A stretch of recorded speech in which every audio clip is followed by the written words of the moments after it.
ఒక్క మాట అన్న, ఇప్పుడు ఏమి లేదు, సునీతను మాటకు ఇప్పుడు నువ్వు ఏడుస్తేనే నీకు ఓట్లు పడతాయి అనేది కూడా మరి ఇప్పుడు కేటీఆర్ అంటుండు. అమ్మ నువ్వు కళ్ళకి వెళ్ళి కన్నీళ్ళు తీస్తేనే నీకు ఓట్లు పడతాయి అనేది వాళ్ళు ముంగట వేస్తున్నారు. మరి ఎట్లా నవీన్ యాదవ్ ముంగట పడతాడు, ఎట్లా ఇదవుతాడు అనేది మరి జనాలు కూడా. జూబ్లీహిల్స్ ప్రాంత ప్రజలందరూ కూడా చాలా తెలివిపరులు.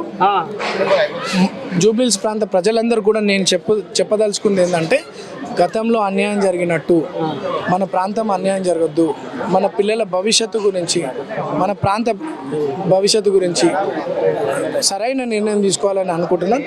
అది మీకు కాంగ్రెస్ పార్టీ ముఖ్యమంత్రి అయినటువంటి రేవంత్ రెడ్డి అన్నని గత రెండు సంవత్సరాల పాలన చూసి అందరూ కూడా ఆకర్షితులు అవుతున్నారు.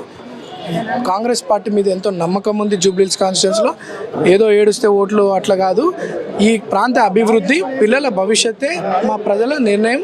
దానికి కాంగ్రెస్ పార్టీ మీద నమ్మకం ఉంది. తప్పకుండా కాంగ్రెస్ పార్టీకే మద్దతు పలుకుతుంది.